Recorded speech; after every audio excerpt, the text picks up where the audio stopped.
my music. What a rush. Welcome into Foxborough Rush. Travis Thomas here with Sean McGuire of Nesson.com. I call him S. Measy affectionately. How you doing, my friend?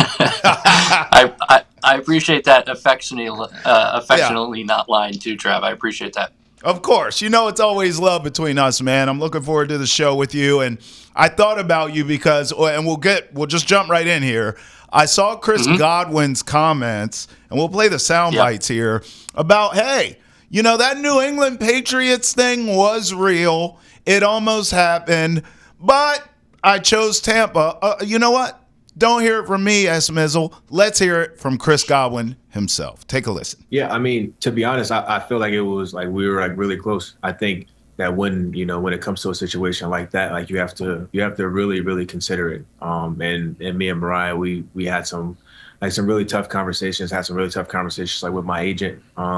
Because like at the end of the day, right, we're trying to figure out like what's going to be best for our family. And again, like not everybody would make that decision, and like I'm not faulting anybody that would. But I think at the end of the day, like I was mentioning in the presser, like I have to go based off of my gut. I have to go based off of my intuition and what I feel like is going to be best for us in the long run. And and being here where we call home, where we feel the most comfortable, where we can raise our newborn son. I think all of those things are big factors for us in making this decision. Okay, Sean. Now, listen.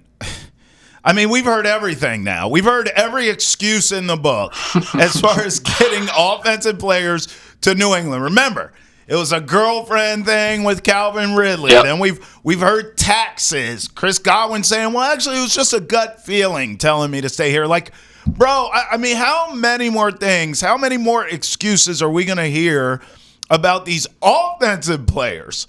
No problem getting defense, but these offensive players coming to the Patriots via free agency, via even trade. I mean, a lot of these guys are like, I'm not going to play there, so the teams don't even bother. Like, what do the Patriots need to do to get people to want to come and play here? Because my thing, if it's me, S. Mizzle, and by the way, I'm sensitive to what Chris Godwin's saying. I have moved with young children before as well, with babies. I came to Boston with young kids.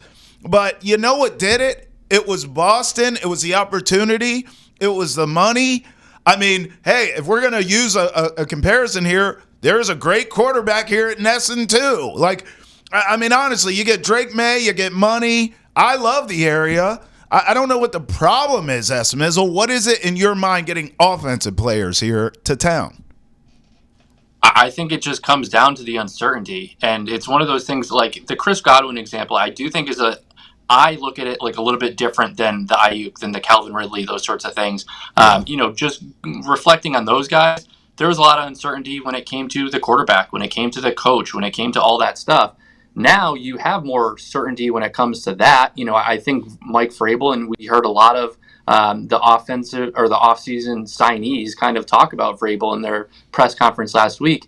And so there's more certainty with that. There's certainly more certainty when it comes to Drake May. But I think there is still some uncertainty when it comes to the whole situation. And it's one of you can't put a gun to Chris Godwin's head and tell him to get in the car. It's just it doesn't work like that. And so I think, to your question, what is it going to take?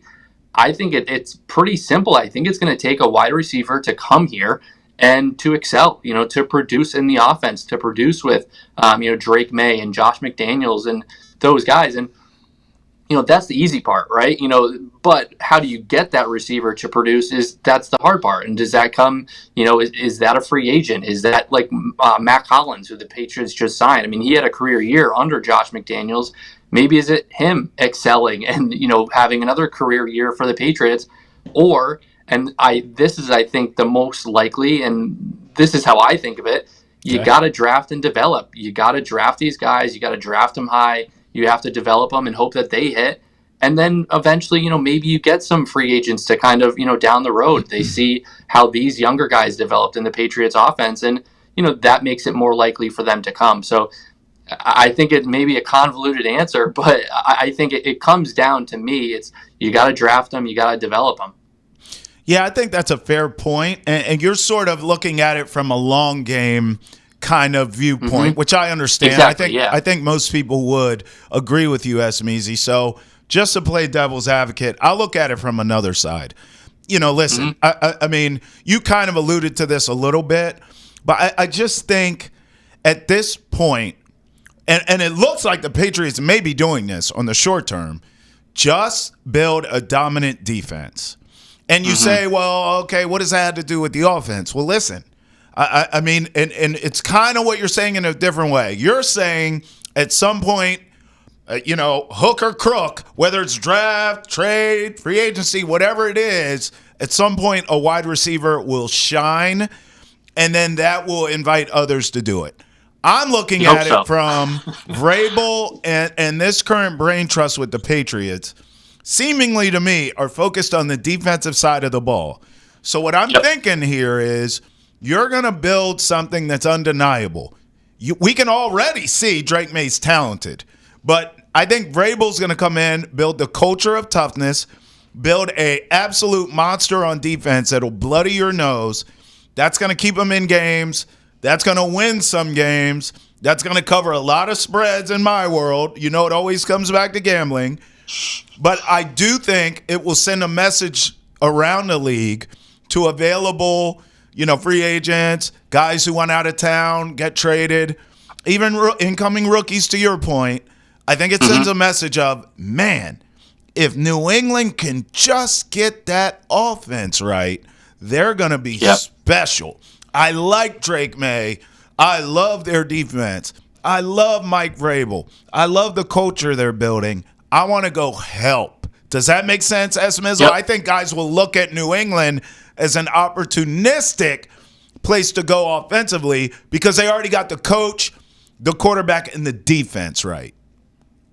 Yeah, I think that's certainly fair to say. And I mean, it's pretty simple, right? I mean, if the team is good, you're more likely to get good players, right? I mean, and that's kind of what it comes down to. And that's what a lot of the uncertainty was in the past. They haven't been a good team for, 5-6 years at this point, especially going into last offseason.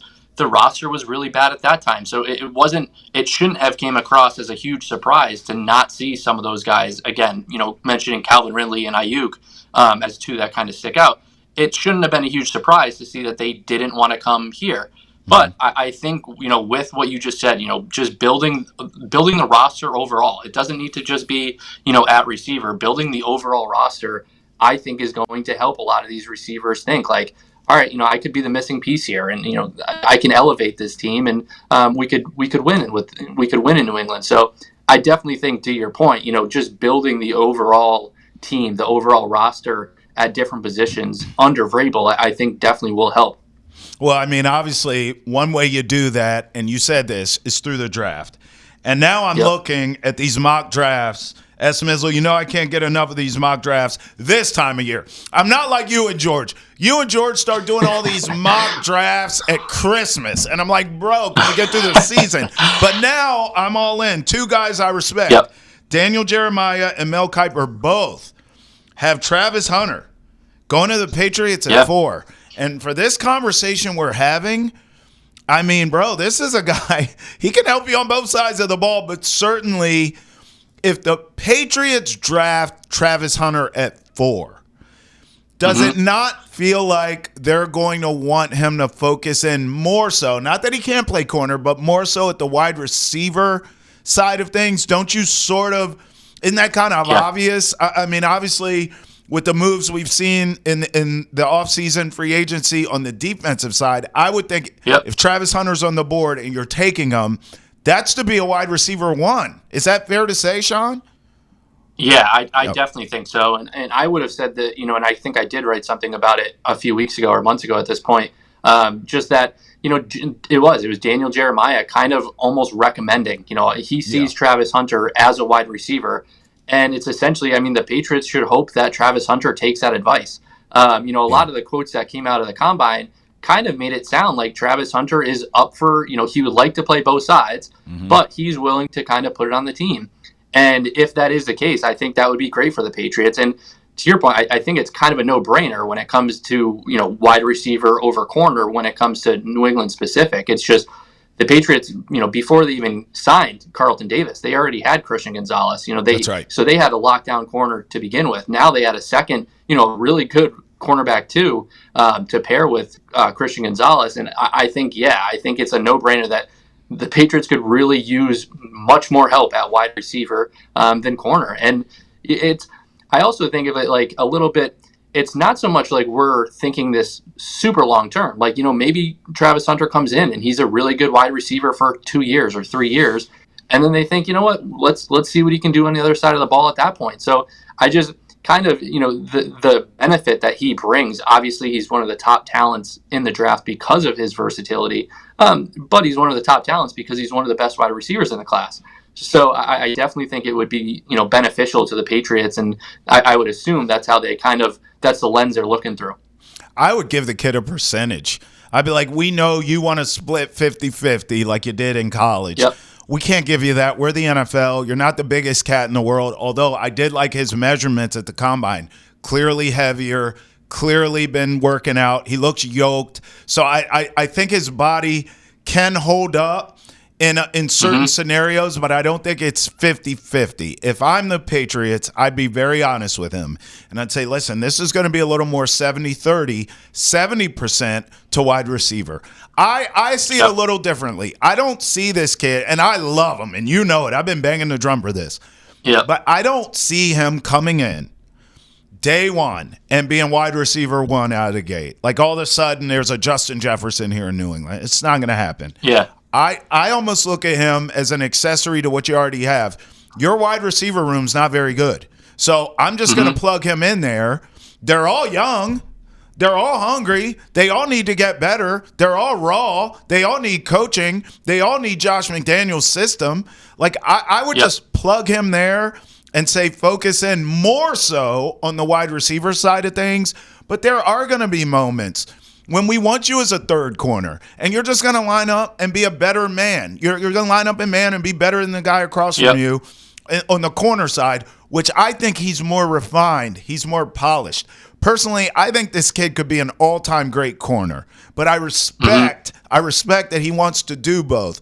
He is so raw and so amazing at wide receiver that I'm willing to just kind of put him on the tab here as Smeezy. Like all your receivers are mediocre at best. So just put him in the room, see what happens. Maybe he's just another okay wide receiver.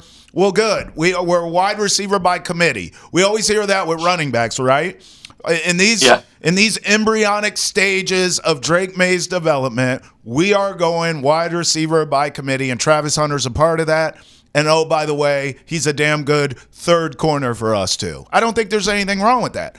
If you can develop him and he becomes a great wideout, then maybe you take away snaps on the defensive side at that point. But I think 60-40 coming in, 70-30-ish, I think that's a fair ratio, more so to the wide receiver. Is that fair? For the latest on the Celtics and the rest of the NBA, check out Hold My Banner, available on Nessun as well. It can be found on YouTube, Spotify, Apple, Amazon, and wherever else you get your podcast.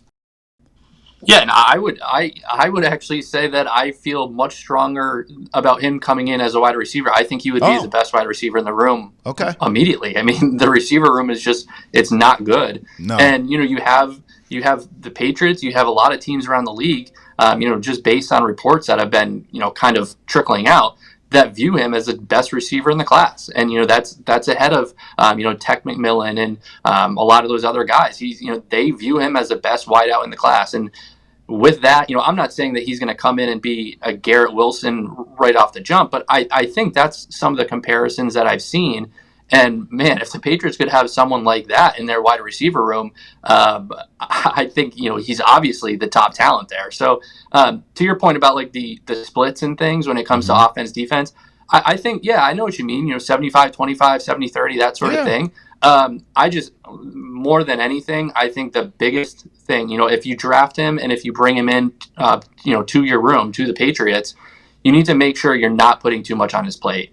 Yeah. And, you got to take it slow. And if that's, if that's 90-10, that's fine. Right. Let him develop and let him gain, comfortability and stuff in the receiver room. Because he hasn't, he's worked a lot with the corners, but he hasn't, had as much time to kind of, refine and develop a lot of his receiver traits. So I think, putting him in that room and, really giving him the time to do that, I think would go a long way. I just remember during the college football season, in one of those damn streams, someone wrote in a chat, and they said, "Hey, Travis, what do you think? You and Drake May in New England?" And he read the comment. Yeah. He's like playing a video game. You remember this? And he read the comment. He goes, "Yeah, me and Drake May would go crazy." And he kept playing his game like it never happened. So he's open to it. He's open to it. Remember, Prime said, he was like, "My son, nor Travis, who's like a son to me, is going anywhere that we don't all aren't in lockstep with." In other words, Cleveland don't pick up the phone. You know what I mean? So if Travis is open to New England, you're telling me there's a chance. Greg Bedard is also saying there's a chance. Not just draft Esmeezy. Check this out. Mm-hmm. This is via the Boston Sports Journal.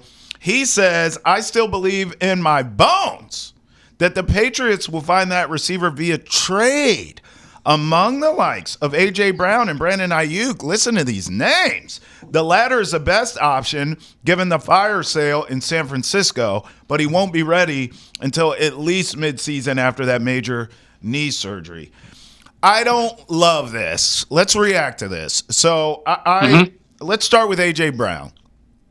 I don't believe in an offseason where we saw a lot of movement, particularly DK Metcalf, who's a big name, and wanted out of town, and it got done in 5 seconds, it felt like. We heard the rumors, and next thing you know, he's a Steeler. Now, that was a head-scratcher where he ended up, but we saw it happen pretty quickly.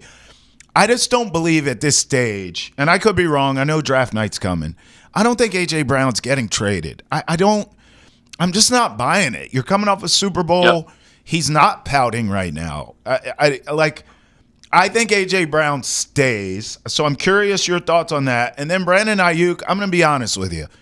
When they didn't get him in the offseason, I was over it. And at this point, I was at one point willing to overpay for this guy. I thought, I came off reeking of desperation because I was willing to pay Brandon Ayuk whatever he wanted to get him in here. He pretty much fleeced and used the Patriots to drive his price up and get what he wanted from the Niners. Then he stunk. Then he stunk with the Niners. Then he got hurt. A major injury. I want no parts of – I'm selling all my Brandon Ayuk stock. I want no parts of that. If A.J. Brown's available, I'm willing to have the combo. I don't believe he is. And then Ayuk, I am out. Like Shark Tank, S. Mizzle, I am out. I want no parts of him. Your thoughts on both? Yeah, I think the A.J. Brown stuff is kind of comical at this point. I don't think there's a single chance that he becomes available. It doesn't make any sense. It doesn't make any sense for the team. It really doesn't make sense for the player. Yeah. Just the fact that he has a connection to Vrabel, and that's great, but that doesn't mean that these, star all-pro players just become available because they have relationships elsewhere. So I think the A.J. Brown thing is pretty much, dead. I don't put much thought into that anymore. The Brandon Ayuk thing, I think you bring up a lot of good points, and certainly the fact he's coming off an injury and all that. I think that's probably the biggest thing that creeps into my mind. I wouldn't be against trading for Brandon Ayuk, but I certainly would kind of temper expectations when it comes to the cost. I mean, what would it cost? Would it cost a third rounder? Would it cost something higher than that? Because I don't think I'm trading, I'm certainly not trading number 4. And I think last year where I probably would have said, trade the number 34, 36 overall pick in the draft, whatever the number was last year, the early second rounder, I would have said that last year. I don't feel as confident about setting, an early second rounder this year. So if you can do it for a third rounder, I think you certainly have to consider it. But I think that's just kind of another one. The fire sale in San Fran is pretty obvious at this point. But I just don't know if that really lines up with the Patriots. Do you feel like, because I do, the Patriots are getting to a point right now where they're going to go into draft night kind of backing themselves into a corner a little bit here, Esmizzle. Oh, no doubt. Do they? I guess what I'm asking, is it at the point now where they have to really draft offensively? I know Travis Hunter can do both, and we talked about Travis Hunter, but if it's not him and he's off the board, like, are we looking at a situation where maybe Abdul Carter's there, but they have to go Will Campbell now, or they have to? Do you feel like they're backing themselves in an offensive draft night corner? Yeah, I think it's certainly fair to think that way because I mean they've tipped the scales so much in one direction. Yeah, and it's not even. I don't want to say that and have it come across as like a criticism that they spent on defense because that's not. I don't mean that. Right. But they didn't spend on offense. I mean, right. So that's that's the issue here. It's not that they spent on one and not the other. It's that they didn't spend on the other. So I think you're getting to a point where they are backing themselves into a corner. And the Abdul Carter example is that's a really good one because I think if he is available, I think then at that point you still got to say, hey, blue chipper, we're going to take him. Yeah. But if Abdul Carter is off the board, if Travis Hunter is off the board, I think you're going to have to reach for a player that you might have. Maybe it is Will Campbell, and he solidifies a need, and he's a really good player. I still think that he could be a tackle down the road. So I'm not against doing that. I just think like you are getting to a point where you're going to be drafting for need. You're going to be probably reaching when it comes to day two. Maybe it's a day two center who you actually projected going in the fourth round. Maybe it's one of those guys. And I think the fact that, the offense is, I think you could argue it's in a worse spot now than it was in the offseason. And it's because, the David Andrews release that's a big one. So now you have questions at left tackle, at left guard, at center. You haven't really solidified any questions at receiver because, Matt Collins might be a fine depth piece, but he's certainly not a wide receiver 1 or even a wide receiver 2. Mm-hmm. So it's just the needs are glaring, and there really might be more questions now than there were in February.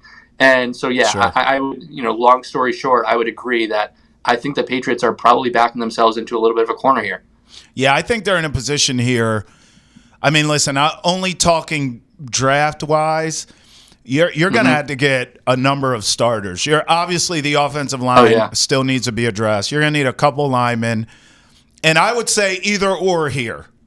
Either or a pass catcher, maybe outside the box, thinking for both. Maybe it's a Ty Warren, right? Maybe it's a Tyler Warren or look, I know you think I'm nuts with this. I still think a dynamic running back is in play here. If you can get me two offensive linemen, obviously left tackle, 2 offensive linemen, a pass catcher, or a dynamic back, whether it's Hampton or Genty, whatever you believe, whatever your school of thought is, I don't think that's terrible. I mean, honestly, what's that, 4 starters or 3 starters, 2 O-linemen, a pass catcher, or a dynamic back. And I think it's an outside-of-the-box way of thinking about this offense, particularly on draft night. Stream the entire Red Sox season with a NESN 360 annual plan. It's available at an all-new reduced price of just $20 a month, paid annually. And get this, for a limited time only, get 4 free tickets to Fenway with your purchase. Visit NESN360.com to sign up today.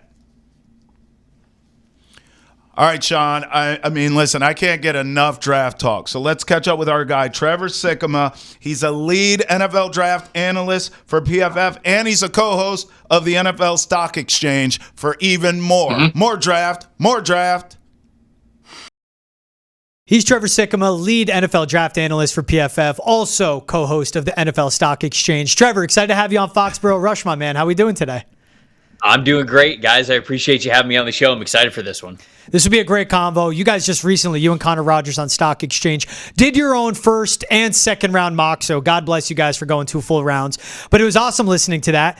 I want to take you through the hypothetical. Let's say something insane happens, and let's say we see 3 quarterbacks go in the top 3.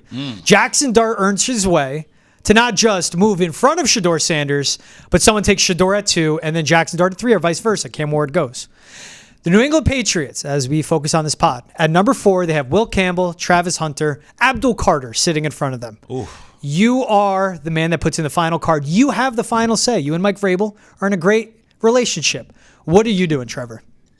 Yeah, we're buds. I mean, I've seen Mike Vrabel down at the Senior Bowl. I mean, I've seen him walking around and everything, said what's up to him before. He has no idea who I am. But, I've said what's up to him in passing before, so that makes total sense that we would have that relationship and he would give me that sort of power.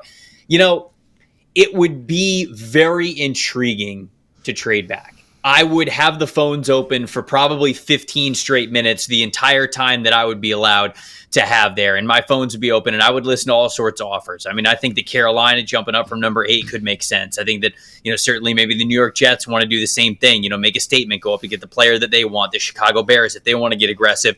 You're talking all these teams probably on the tail end of the top 10. I don't know if you want to get too much further past the top 10, honestly, because New England still needs to get a pretty good player. I'd think about trading down, but ultimately, I don't know, especially because it wouldn't be for a quarterback. I don't think we would get to a price that I'd be happy with taking over drafting Travis Hunter. Travis Hunter is my number 1 overall player that I have in this class. He's just a rare athlete. I mean, even beyond the fact that he played both sides of the ball and he played them so well over the last couple of years at Jackson State and then Colorado.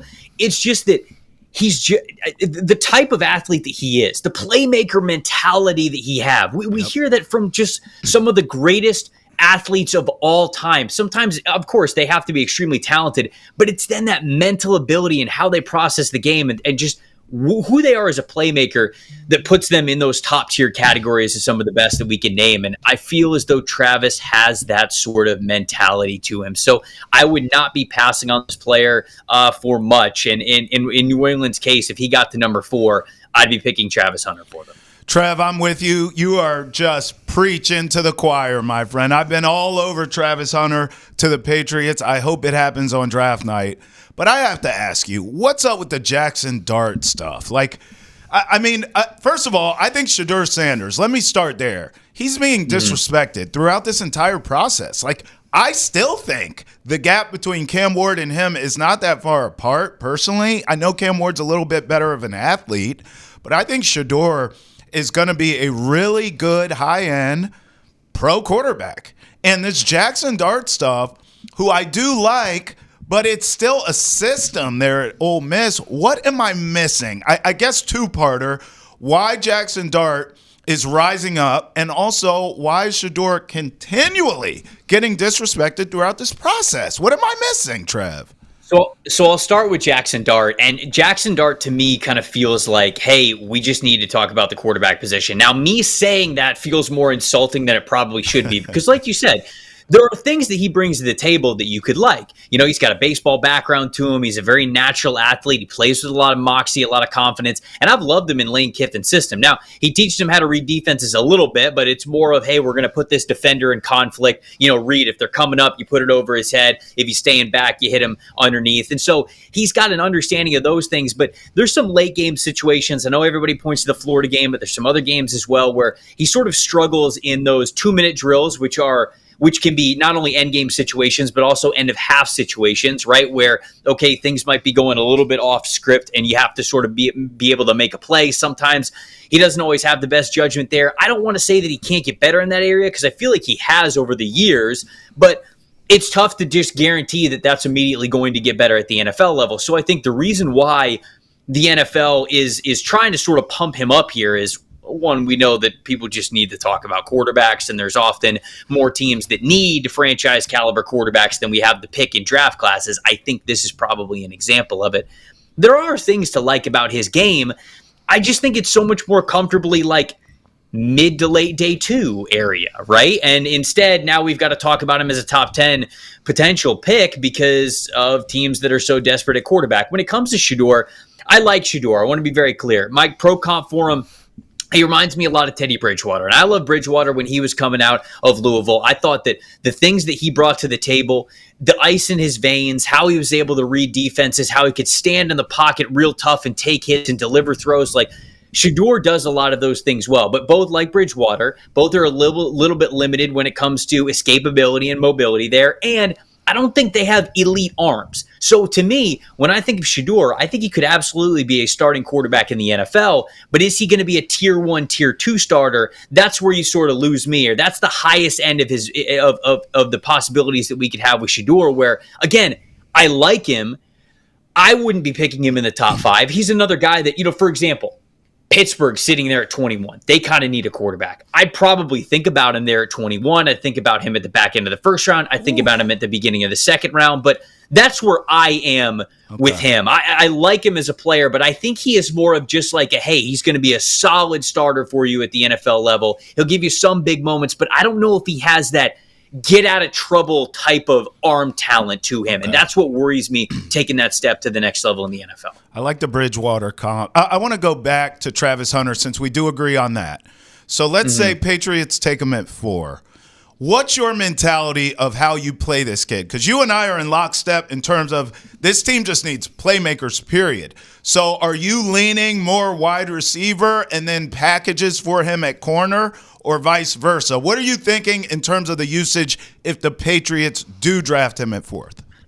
So at this point in time, to be honest with you, I'd let him play both and just figure out if he can do it. Because if he can't, you can always dial it back, right? So I'd almost give him, the full buffet of show us what you could do with your talent level. But for the Patriots specifically, it is a little bit interesting. I think what you should do with Travis Hunter is play him full-time as a corner, because then you can have a handful of plays, like you mentioned, where he could play wide receiver for you. I don't really think you can do that vice versa. I don't know if you can have him be a wide receiver full-time and then just say, hey, yeah, we're playing man coverage, just go out there and cover this guy. It doesn't, the position doesn't really work like that. The defensive side of the ball doesn't really work like that, but he's a special player, so I'd probably, again, try it and let it fail before I don't try it at all. But for the Patriots, with them signing Carlton Davis and them already having Christian Gonzalez, you got a good nickel that you feel good about as well. Like, I wonder if they would just really rather have him be a playmaker on the offensive side of the ball. And I think he'd be incredibly productive. So in a vacuum, I'd rather him be a full-time starting corner with a handful of snaps at wide receiver. But for the Patriots specifically, becoming that wide receiver 1 probably has more value than saying that he's going to start for you full-time at corner. Yeah, I love that point. And even Mike Vrabel has talked about his vision with the Carlton Davis is a cat defense. You got that cat, I got that cat. Right. Him and Christian Gonzalez. And if he's a full-time wide receiver, the money downs. 3rd down, 4th down, red zone. Hey, we're going to run man. You got this guy, and he's really good in the slot. So we could keep talking about Travis Hunter. I literally just tweeted out a quick mock I did myself where I got him at 4. You being at the Senior Bowl, you being at the Combine, is that a reality, though? Because I just can't fathom that you, me, and Travis are talking about just gushing over Travis Hunter, and we're going to see 3 different front offices go, yeah, we'll pass on him. We'll take Cam Ward, we'll take Shedeur Sanders, and we'll take out. I just can't fathom that happening. From what you've heard, from what you picked up, and what you see, do you think there's a real path of him falling to number 4? I will not say that something is impossible, because every single year the NFL draft teaches me that I cannot speak in absolutes when it comes to what's going to happen on night 1 of the NFL draft. I think it's pretty unlikely, just because of what we talked about here. If we all love him so much that we'd sprint the card in at number 4 if he's on the board at number 4, you got to think these other teams would want to as well. And the only reason why, in my opinion, we're even entertaining this conversation is because of the desperate need of quarterbacks for all 3 of the teams that are picking above the Patriots. Ultimately, I think that I'm coming to grips with it could be a coin flip here, that we get 2 out of those 3 picks are going to be a quarterback selection.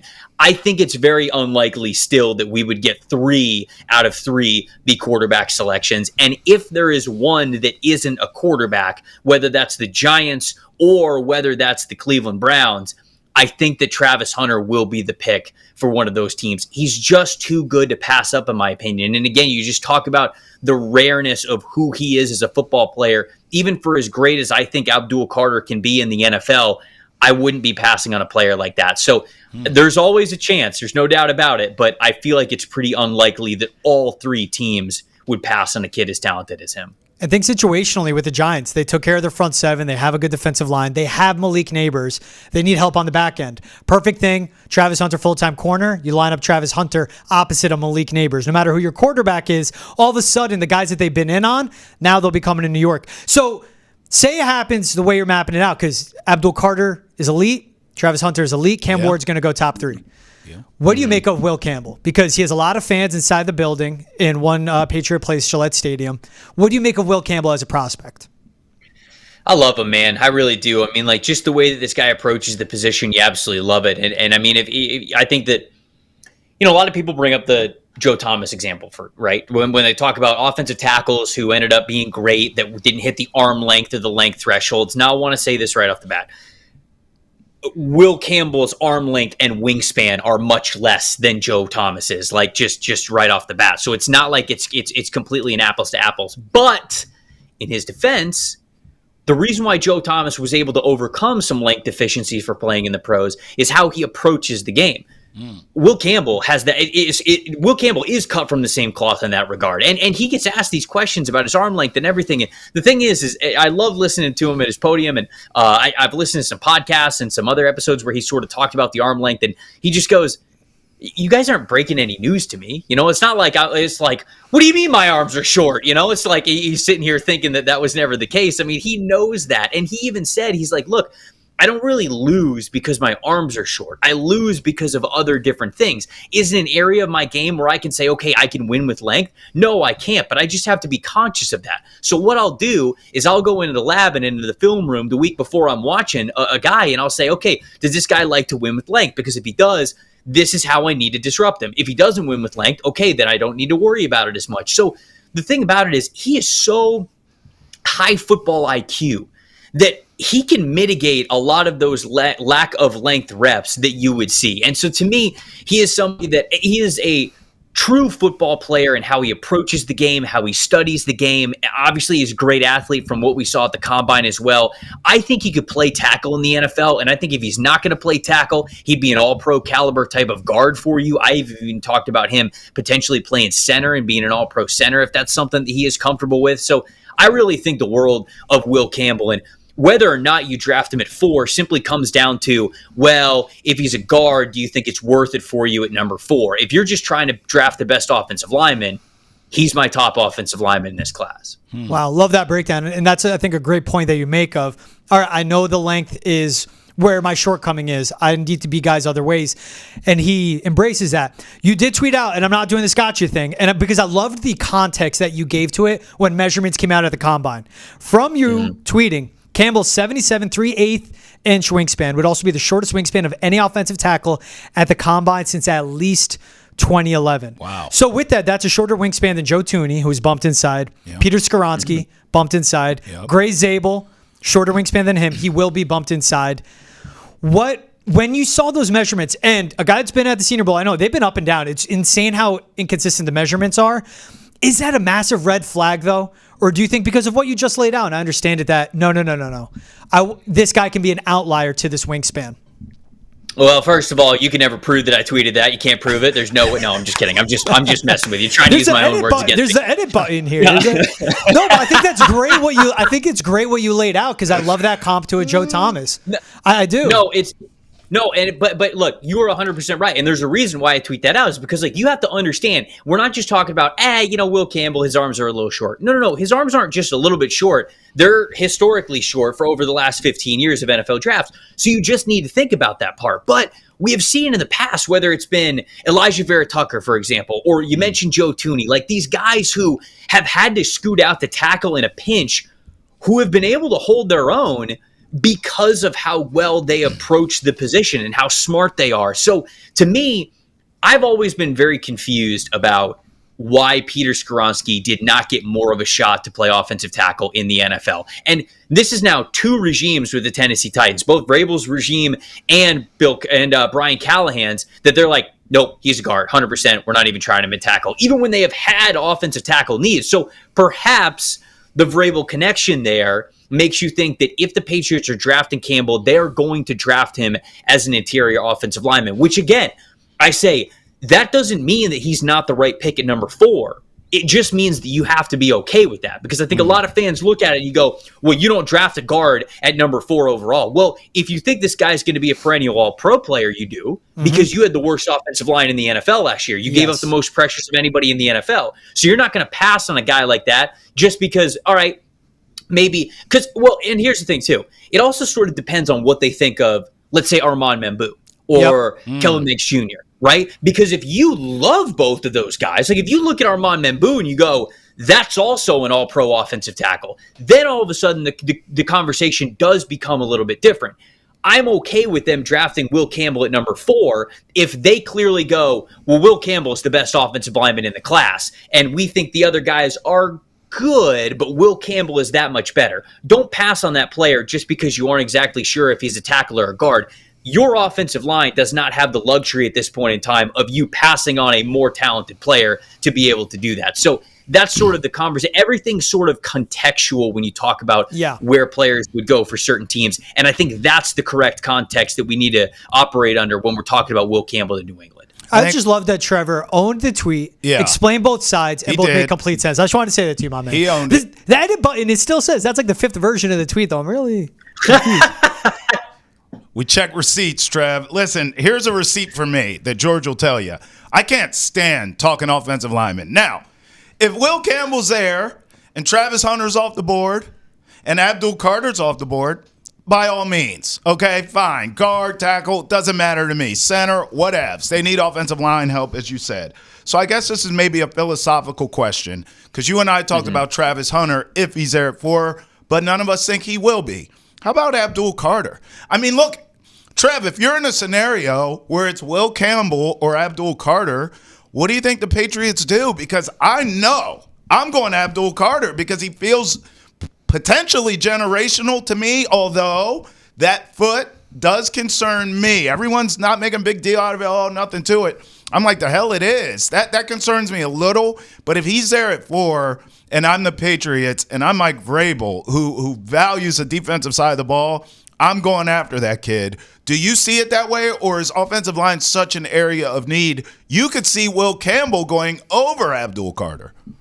Yeah, so I'm not a doctor. I've watched the show Scrubs, but I don't think that legally qualifies me to assess his foot injury. So obviously, no, you're totally right. The foot injury has to check out for him, and it seems like it has, right? I mean, it was sort of reported that, hey, he might have to get surgery on it, and then it was like, okay, no, he doesn't. It could just heal up, and he could be fine long term. So as long as the foot checks out, we're all good to go. Let's operate in a world where that's the case. Yes, I would not let the signing of Harold Landry get in the way of me drafting Abdul Carter at number 4 if he is there. That would be my pick. I would pick him over Will Campbell. Even as much as I like Will Campbell, Abdul Carter is my number 2 overall player in this class. And in the first bucket, the first tier of prospects, if you will, it is Travis Hunter and Abdul Carter. Like, that is it. Those are the top 2 players in this class. I think if you have an opportunity to pick them or somebody else, you're not really having that conversation fairly. I think it's one of those 2 guys. And so for as much as I really respect what the Patriots did, really leaning on the defensive side of the football, I think their defense and the floor of this team every single week is so much higher because of the additions that they have made through free agency. You get even better if Abdul Carter is there on the board for you, and you try to figure it out on the offensive line. Because here's the thing, too. The Patriots are in a spot where this is a multi-year rebuild. You brought in Mike Vrabel. He's going to bring in his philosophy. He's going to bring in his culture. That's at least a 2-year job here. So you brought in Morgan Moses, so you brought in a little bit of a veteran presence there. You're probably hoping that a couple of these young guys that they have on their offensive line can play better under this new coaching staff and this new regime with Mike Vrabel. And I think it's okay. I mean, obviously, like protecting Drake is paramount on this team. There's no doubt about it. But I'm not letting that get me in the way of what should be a 1 to 2 year look, a 1 to 2 year project or plan to rebuild this team the way you want to. You made a couple of big splashes. You still got to hit offensive line. You still got to hit wide receiver as well. But there's time to be able to do that. You're not passing on Abdul Carter if he's there at number 4, in my opinion. I love that. And the conversation we've just had in the past, we're basically all coming back to it's Abdul Carter, Travis Hunter, or a left tackle, whoever you think is number 1 at 4. So that means, and you just brought it up with the wide receiver, the Patriots struck out on a wide receiver in free agency. They struck out on them trying to trade for one. They didn't even bid for DK Metcalf. But that means it's day 2 guys for them. There's Jaden Higgins, Jalen Noel, I absolutely love. Xavier Restrepo, really good too. Trey Harris. The day 2 wide receivers, who is that guy the Patriots, they need to target, they need to circle, picking 38th overall, could fall to them and that they have to get? Yeah, I mean, I think that you mentioned a couple of the good ones. I mean, Jaden Higgins and Jalen Noel from Iowa State are two that I think that they would absolutely love, and it sort of depends on what they want to do with their roster construction, right? Because it's a little bit interesting. You've got some younger guys. You got Pop Douglas. You've got Keishon Butte. You have the two guys from last year's drafted, Polk and Baker, who I'm going to be honest with you, I'm not ready to give up on those guys. I'm just not. Yeah. Like, they are too talented, and last year was too disappointing of those players, and so I think people are sort of writing them off there. They're like, oh, they signed Matt Collins and they got nobody else. Well, again, it's a whole new regime. Very clearly, the coaching staff last year just was not doing what they needed to do to develop players and put them in the right position to succeed. I've got a lot more faith in Vrabel because I've watched him do it, and I've watched Vrabel overachieve for a couple of years when he was with the Tennessee Titans. So I think Polk is in for a much better year. He was way too good at Washington to think that this is the reality of what he's going to be at the NFL level. I also love Baker when he was coming through, so it was really disappointing to me that he wasn't able to get on the field. I think that you've still got something from those guys. And so then it depends. It kind of comes down to you could pick best player available at the wide receiver position. You certainly could do that, but also who might complement the group here. Maybe they brought in Matt Collins to fully give them that flexibility to take whichever best receiver they think is there. A Jack Besh, the two guys from Iowa State, Xavier Restrepo, right? I think Alec Iomaner, my dude from Stanford, who's got the track background, he's got the size to him. Like, those are a handful of players that come to my mind that I think could be very productive in this system. It just depends on what production that they're going to get from some of the guys that they have on the roster right now. Trevor, love all that. And you think about especially the coaches in the room, not just the wide receivers in the room. No more Tyler Hughes, first job at that position. It's Josh McDaniels. Yeah, he's the OC. He's a QB coach and wide receiver coach too. It's Todd Downing as a wide receiver coach. It's Thomas Brown coming from the Sean McVay coaching tree as a passing game coordinator. Much better coaches pouring into those prospects. He's Trevor Sikkema. You can catch him on the NFL Stock Exchange. Also catch him on Pro Football Focus, their lead draft analyst. Trevor, awesome conversation. Appreciate you owning the past tweets. We all got those past tweets. Appreciate you hopping on Foxborough Rush, my man. We'd love to have you back on again. You guys bring the receipts. I got to answer for them, but it was good to be on with you guys. I enjoy the convo, man. Anytime. All right, Esmeezy. Trevor gave us a lot there, my friend. Yeah. When you heard that, what ran through your mind? Yeah, well, I think first is a hat tip to you and George for the interview with Trevor itself. I mean, I think that was fantastic. But no, I think the first thing that kind of stuck out to me was when he said about, how unlikely it is that Travis Hunter is going to be available, one, but also the fact that he said he really thought that Travis Hunter would be the first non-quarterback off the board as opposed to Abdul Carter. And that's just something I think Patriots, that's certainly going to be something that kind of weighs on Patriots fans, because I think that is a big conversation, right? I mean, it's going to come down to one of those two guys. You're likely to have two quarterbacks go in the top four, or at the very least one quarterback go in the top three, and then those two guys, Hunter and Abdul Carter, would be off the board. But yeah, I just thought that was really interesting to hear that, and it also went up him saying it was unlikely that Hunter would be available. It kind of goes against some of the other stuff that we've heard, right? And I mean, we talked about it at the top of the show about Daniel Jeremiah and Mel Kiper and those guys mocking Travis Hunter to the Patriots at 4. So they obviously think that he could be available. So I think that was one of the big things that I took away from it. The other one is just it's about Will Campbell. And, it was interesting to hear and good to hear, I think, that, Trevor thinks Will Campbell can play tackle and he wouldn't cross him off at number 4. I think he even used the phrase, I think the world of him. So that was good to hear. And then it was kind of something that I think I thought of as well, and I've probably even brought it up to you guys before, that you can't pass on someone like Will Campbell just because you're not sure if he's going to play tackle or guard. And it's just the Patriots, and this is coming from Trevor, the Patriots offensive line doesn't have that luxury. And I do kind of agree with that. I think if Will Campbell is there at number 4 and, Travis Hunter's gone and Abdul Carter's gone, I think Will Campbell probably has to be the selection. And, you have Trevor calling him, potentially, and if he can't play tackle, he's an all-pro guard or an all-pro center. And just the holes that the Patriots have and, where a lot of these prospects rank. Again, we talked about this earlier, that 5 to 12 range or whatever it is. There's so much crossover, and it's so close, the prospect rankings by a lot of these guys, that I think those things are also reasons that, you really have to consider someone like Will Campbell if he's there at 4, especially if if Travis Hunter and Abdul Carter are not. Yeah, it's strange to me. Eventually I started seeing this draft world like you did, because we started out on different pages, but now I've come around. Stay with me. Yep. It sounds like we both are in lockstep. It's a no-brainer. If Abdul Carter and Travis Hunter is there, you take them at 4. If neither are there, both are gone, we both like Will Campbell at 4. And then last option, we would take Will Campbell over trading back, but you always, if they say, hey, no Abdul Carter, no Travis Hunter, we're not going to take Will Campbell. We're going to trade back not too far, still try to get him, or take Banks or whoever. It's not our favorite option, but we're still open to that, although we take Campbell at 4. Is that fair? I think I laid everything out there. That's easy. Yeah, I think you laid that out pretty well as well. I would say I'm definitely not against trading back. And because I do think if you trade back to 6, if you trade back to 8, I think there is a chance that Will Campbell's there. Or the other offensive tackle from Missouri, Armand Membu, there's a chance that he's there. So I think if you can do that, that's great. I just don't see that being as realistic a scenario, because that means that someone has to come up to 4. And I don't think 4 is as attractive as, maybe we would hope. But everything else you said, I think, nail on the head. I'm going Travis Hunter or Abdul Carter. And if I can't do that, I'm doing Will Campbell. All right.